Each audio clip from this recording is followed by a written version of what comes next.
Advocacy, what a journey this has been. We started 4 or 5 years ago on wanting to develop a voice for the concrete industry, concrete producers. We really didn't have a lot of great access to political folks, not even really the greatest concept on how to support members to go out and book meetings. So we've really moved tremendous steps forward over the past, again, 4 to 5 years since I've been on this chair for advocacy.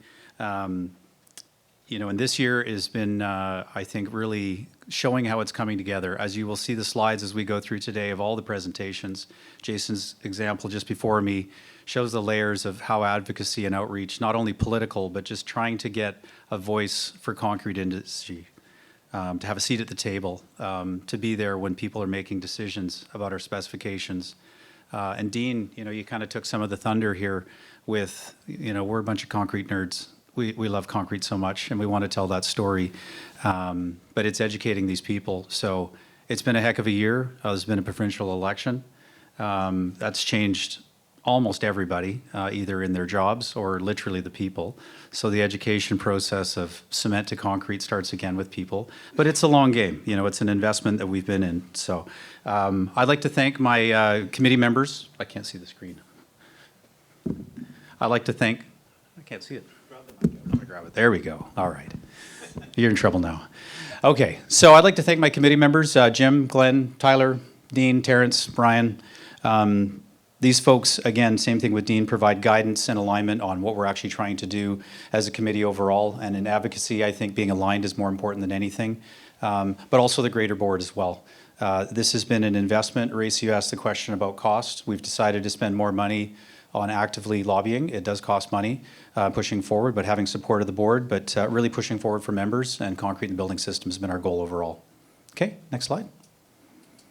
Okay, so here's a bit of a literacy report of all the different things we've been doing. This is really the tip of the iceberg. This team has been doing a lot of work this year, and this is built over the past 3 to 4 years. If you look at the impact we've had with tariffs and everything like that, having access and a seat at the table with decision makers. So the first 2 items on there with the Pinwar Group and the CAC, as Jason has mentioned, these are very, very important forums for us as a leadership group to be at the table to understand where these decision makers are going to be spending money, infrastructure, a lot of these developmental pieces. So I think being at these tables allows us, especially Jason. Jason is very passionate about lobbying. I don't know if you know this about him.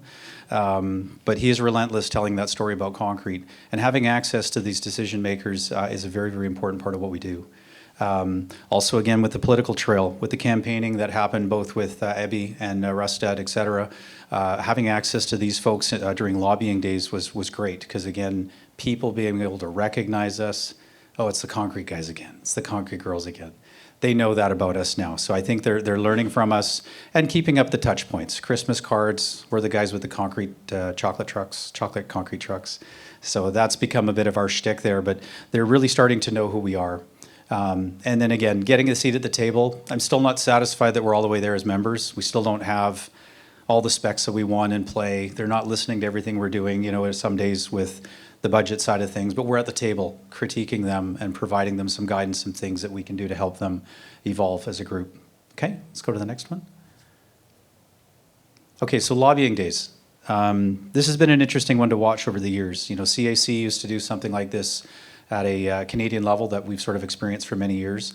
But we own this now. This is ours. This is our second annual year that we've been there. And as Dean mentioned, getting people educated on the concrete and cement story is part of it. But really being able to book all these meetings with all these people, it's very important to have access to these folks. And you can read the list there. But the one that really stood out to me that was mentioned about Farnworth, we were in there for 2 minutes and he said, "You're the concrete guys. You're going to run out of sand."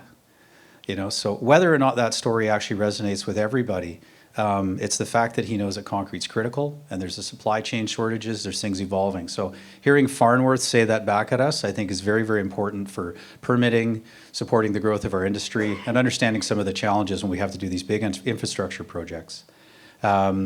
And again, it's just layers. You know, we've had the luncheon was great to have access, and Jason talked about it. It's almost like speed dating. You know, you get in to meet these folks. You really want them to recognize you so that when you see them again, you know, our ultimate goal is we want to bring them home. We want to bring them to our businesses and show them what we do so they understand that we're real people and we impact jobs. To me, this is just a small list of some of the successes we've had this year. And again, it's been that goals of you know, getting these folks out to our business, get them out to see our ready mix plants, get them out to see the drivers. You know, this is a win-win for both of them, you know, for us and them, in terms of they want to do it in their ridings. They're very, very specific about the areas they go to. But it's also pride for us as well. As business owners, you know, we get to show these people what we do and why we care about these products. So again, a bit of a cross-section here. A lot of this is very GVA specific, you know, with Burnaby and those places, but we really are trying to advocate at the broader level for the smaller communities, the Prince Georges, all these things. So this is building that energy. So this is the list for this year. Again, I think we're going to have much more successes the remainder of this year. But give us feedback as you need support in the smaller communities. We've developed some of these outreach kits for people as well. Those are some other tools we've provided to members. That's about all I have, because it's only 5 minutes. I want to thank everybody and hope you're all safe. Cheers.